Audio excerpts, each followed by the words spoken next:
Hello दोस्तों, आज हम गीक्स फॉर गीक्स का problem of the day add binary strings का सॉल्यूशन डिस्कस करेंगे। तो चलते हैं प्रॉब्लम स्टेटमेंट देखते हैं। इस प्रॉब्लम के स्टेटमेंट को यदि आप समझना चाहते हैं तो इस प्रॉब्लम में हमें दो स्ट्रिंग ए और बी गिवन होगा, जिसमें सिर्फ 0 या फिर 1 कैरेक्टर हो सकते हैं, और हमें एक ऐसा स्ट्रिंग रिटर्न करना है एज ए आंसर जो कि इस दोनों का एडिशन हो और वो बाइनरी फॉर्मेट में होगा। और आंसर जो होगा उसमें हमें यदि लीडिंग जीरो एग्जिस्ट करेगा तो उस लीडिंग जीरो को हमें रिमूव करना है। मतलब आंसर यदि आपका 00100 के फॉर्म में है तो इस दो जीरो को आपको रिमूव करना होगा, सिर्फ इतना आपको रिटर्न करना होगा। जैसे इस बात को एग्जांपल फर्स्ट से देखें तो यहाँ पर आप देख सकते हैं स्ट्रिंग ए हमारा कुछ ये है और बी हमारा ये है। अब इस दोनों का एडिशन कीजिएगा तो ये स्ट्रिंग आउटपुट होगा, इसलिए यहाँ पर ऐसा कुछ आउटपुट किया गया है। सिमिलरली एग्जांपल 2 को देखें तो यहाँ पर भी आपको ये दो स्ट्रिंग ए और बी गिवन है और इसका समेशन 11 हुआ, इसलिए यहाँ पर 11 आउटपुट किया गया है। अब इस प्रॉब्लम का कंस्ट्रेंट यदि आप देखें तो यहाँ पर ए और बी का मैक्सिमम लेंथ 10⁶ हो सकता है और इसे हमें सॉल्व करना है कुछ इस time complexity using this auxiliary space. तो चलते हैं हम गिवन टाइम कम्प्लेक्सिटी और ऑक्सिलरी स्पेस में कैसे सॉल्व करें, अब ये देखते हैं। अब इस प्रॉब्लम के लॉजिक को यदि हम इस एग्जांपल फर्स्ट से देखें तो यहाँ पर दो स्ट्रिंग हमारा कुछ इस तरीके से गिवन था और इसको ही एडिशन यहाँ पर करना है। अब यदि हम एडिशन करें, नॉर्मली एडिशन यदि आप डेसिमल बेस में वर्क करते हैं तो वहां पर एडिशन जैसे इस नंबर को करना यदि होता है तो आप सिंपली हर एक डिजिट को कंसिडर करते हैं, राइट टू लेफ्ट ट्रैवर्स करते हैं और ऐड करते जाते हैं और एक कैरी रखते हैं। जैसे यहाँ पर 93 को ऐड कीजिएगा 12 होगा तो यहाँ पर वैल्यू 2 आएगा और कैरी आपका 1 हो जाएगा और फिर कैरी इस पोजीशन के एडिशन में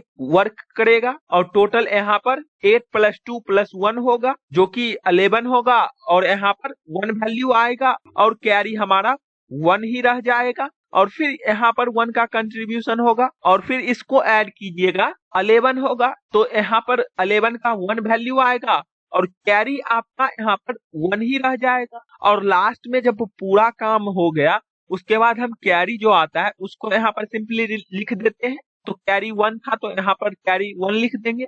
तो ऐसा ही एल्गोरिदम हम इधर भी अप्लाई करेंगे, इधर भी हम राइट टू लेफ्ट ट्रैवर्स करेंगे और हर एक पोजीशन के कॉरस्पॉन्डिंग एडिशन करेंगे और यहाँ पर एक कैरी हम बनाएंगे। अब यदि हम यहाँ पर 1 + 1 करें तो 1 + 1 0 होगा और कैरी 1 हो जाएगा, क्योंकि 1 + 1 आप डेसिमल सिस्टम में चले तो वो ये 2 होता है और 2 का बाइनरी फॉर्म 1 0 होगा, इसलिए यहाँ पर 0 आपका यहाँ पर वैल्यू होगा और कैरी 1 हो जाएगा। और फिर यहाँ पर कैरी 1 आएगा तो इसके साथ कंट्रीब्यूट करेगा कैरी। अब फिर इसको ऐड कीजिएगा तो 1 + 0 1 होगा और फिर 1 + 1 0 होगा और कैरी आपका 1 हो जाएगा उस टाइम फिर। और फिर कैरी इस पोजीशन के लिए कंट्रीब्यूट करेगा और टोटल यहाँ पर देखें तो 3 1 आ गया है और इसको ऐड करना है तो यहाँ पर 1 + 1 0 हो जाएगा और कैरी यहाँ पर 1 हो जाएगा इस केस में और फिर इस 1 को ऐड कीजिएगा तो आपका ओवरऑल वैल्यू 1 ही रहेगा और इस केस में कैरी तो आएगा ही नहीं। तो कैरी हमारा 1 रहा अब भी और वैल्यू भी 1 हो गया तो यहाँ पर 1 रख देंगे और कैरी तो 1 है ही। अब कैरी इस पोजीशन पर कंट्रीब्यूशन करेगा तो 1 + 1 0 और कैरी 1 हो जाएगा और लास्ट में हम जानते हैं कि कैरी को ऐड करना होता है तो 1 ऐड कर देंगे और टोटल आप देखें जो कि यहाँ पर आप देख सकते हैं आंसर से भी मैच कर रहा है। और ये करने के लिए यहाँ पर हमें दो पैरामीटर यूज होंगे, एक वैल्यू और एक कैरी।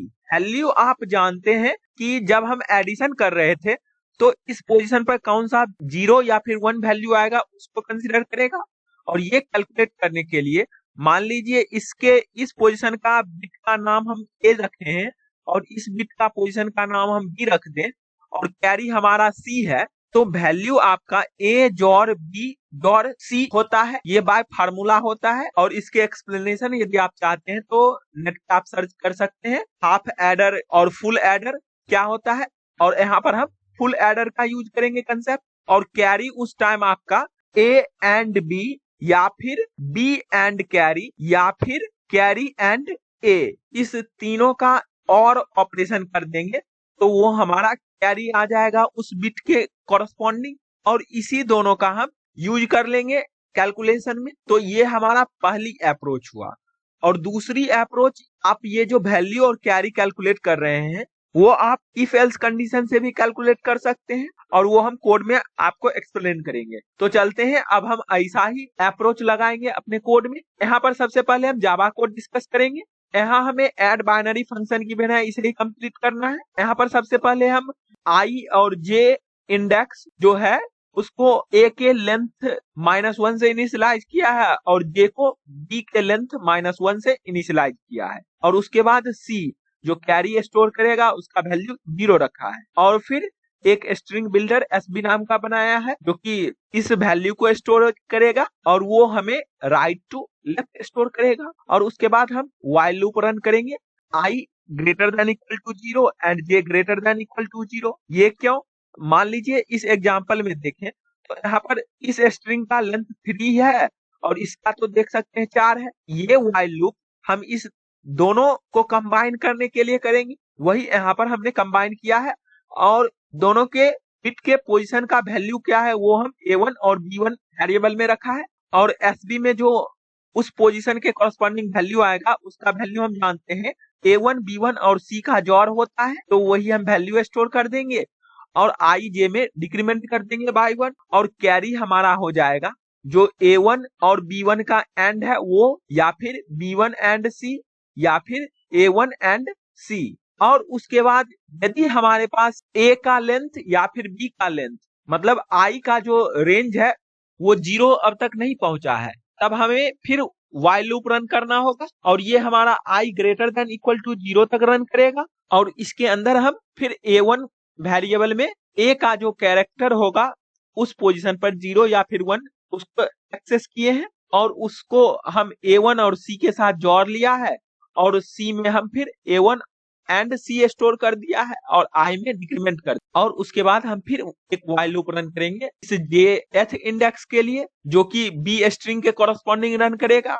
और ये देखेंगे कि जब तक हमारा j greater than equal to 0 है तब तक ये लूप रन करेंगे। और B1 वेरिएबल में हम इस B के उस jth इंडेक्स पे बिट का वैल्यू क्या है उसको हम रखेंगे, और सिंपली B1 एंड C को हम कैरी में स्टोर कर लेंगे और B1 जोड़ C को वैल्यू बना लेंगे और J में डिक्रीमेंट करते जाएंगे। और उसके बाद हम सिंपली लास्ट में अपेंड कर देंगे SB में वो जो कैरी C है हमारा, और फिर SB को रिवर्स करना होगा क्योंकि ये हमारा SB में राइट टू लेफ्ट स्टोर होगा और हमें चाहिए लेफ्ट टू राइट, इसीलिए हम रिवर्स कर देंगे SB को। और I को फिर हम 0 से इनिशियलाइज कर देंगे, और ये हमारा I तब तक रन करेगा जब तक ये SB में हमारा लीडिंग 0 का केस होगा। जैसे हमारा 0 0 1 0 0 का केस होगा तो यहाँ पर इस पोजीशन तक ये लूप रन करेगा, और इससे हम इस लीडिंग 0 वाले केस को हैंडल करेंगे। और फिर हम इस 0 से लेकर के ith पोजीशन तक के बिट को रिमूव कर देंगे SB से, और I उस टाइम हमारा इस पोजीशन पर आ जाएगा, तब हमारे ये लूप ब्रेक होगा। इसीलिए हम 0 से I तक डिलीट करेंगे और लास्ट में SB को स्ट्रिंग में कन्वर्ट करके रिटर्न कर देंगे। तो आइए इस कोड को सबमिट करते हैं और देखते हैं कि क्या ये रन करता है। तो यहाँ पर देख सकते हैं हमारा कोड रन किया और टोटल टेस्ट केस पास किया। तो अब हम चलते हैं C++ कोड देखेंगे। C++ कोड में भी आप देख सकते हैं हमने सिमिलर अप्रोच लगाया है, सिर्फ यहाँ पर हम जो वो फुल एडर का कंसेप्ट यूज कर रहे थे वो यहाँ पर यूज नहीं करेंगे। उसके लिए हम सिंपली एक एड बिट नाम का फंक्शन क्रिएट किया है, और ये एड बिट में हम 3 बिट A, B और C पुट करेंगे। और यहाँ पर देखें तो A का हमने एड्रेस रखा है और C का एड्रेस रखेगा जो कि C कैरी है हमारा, और A, B 2 डिफरेंट बिट होंगे। और यहाँ पर इफ एल्स कंडीशन रखेंगे। जैसे यदि हम इस केस को देखें तो यहाँ पर C हमारा 1 हो जाएगा, A हमारा 1 हो जाएगा और B भी 1 है, और ये तीनों 1 होता है जिस केस में, उस केस में हमारा A जो आंसर होता है वैल्यू वो 1 हो जाता है और C 1 हो जाता है। और यहाँ पर वैल्यू जो हम स्टोर कर रहे हैं वो इस A में स्टोर कर रहे हैं, जिससे हम जो ऊपर वाला फंक्शन है उसमें हम इस A को एक्सेस कर सकते हैं। इसीलिए हम यहाँ पर एड्रेस यूज किए हैं A का और बाकी कोड आप देखेंगे इस C++ लैंग्वेज में भी हमने सिमिलर वेज में लिखा है। यहाँ पर ये लूप के अंदर हम एड बिट फंक्शन को कॉल कर दिया है और उसमें A1, B1 और C जो कैरी है उसको पुट कर दिया है, और फिर हम इस A1 में जो स्टोर होगा इस फंक्शन के कॉल होने के बाद उसको हम S में ऐड कर देंगे, ये जो हम S बनाए हैं, और ये A1 को स्ट्रिंग में कन्वर्ट करना होगा और फिर I J को डिक्रीमेंट कर देंगे।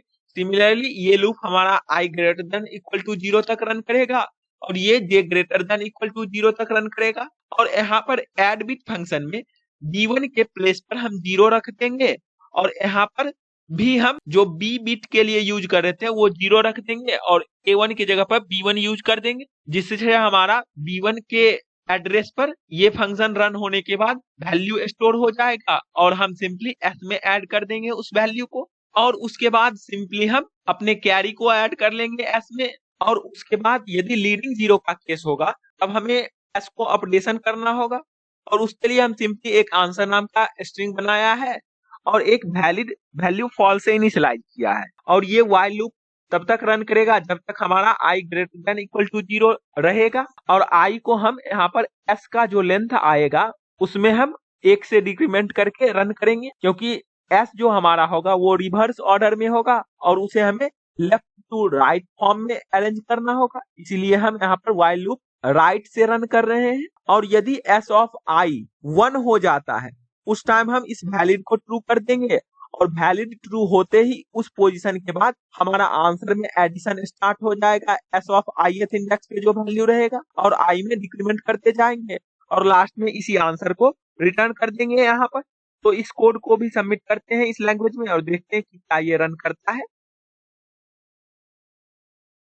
तो यहाँ पर देख सकते हैं हमारा टोटल टेस्ट केस पास किया इस लैंग्वेज में भी। अब यदि इस कोड का टाइम कम्प्लेक्सिटी आप देखें तो यहाँ पर आप देख सकते हैं ओवरऑल ये तीनों लूप मिला करके हमारा इस A का लेंथ या फिर B के लेंथ के इक्वल रन करेगा और इस दोनों का मैक्सिमम जो होगा वही हमारा वर्स्ट केस में रन करेगा, इसीलिए टाइम कम्प्लेक्सिटी हमारा दोनों के लेंथ का मैक्सिमम वैल्यू होगा और स्पेस कम्प्लेक्सिटी भी हमारा दोनों के लेंथ के मैक्सिमम ही होंगे, क्योंकि हर एक जगह हम इस S में एडिशन कर रहे हैं। तो आई होप आपको ये दोनों डिफरेंट लैंग्वेज के कोड दो डिफरेंट वेज में समझ आए होंगे। तो फिर मिलते हैं किसी अगले वीडियो के साथ, तब तक के लिए कोडिंग करते रहिए, बेस्ट ऑफ लक। और हम इस दोनों डिफरेंट लैंग्वेज के कोड का लिंक डिस्क्रिप्शन बॉक्स में प्रोवाइड कर देंगे, तो आप वहां से चेक कर सकते हैं। और आप अपना कमेंट सेक्शन में फीडबैक जरूर दें कि इस वीडियो में क्या लैक है, तो हम उसी अकॉर्डिंग अपने वीडियो को इम्प्रूव करेंगे आपके लिए। Thank you for watching this video.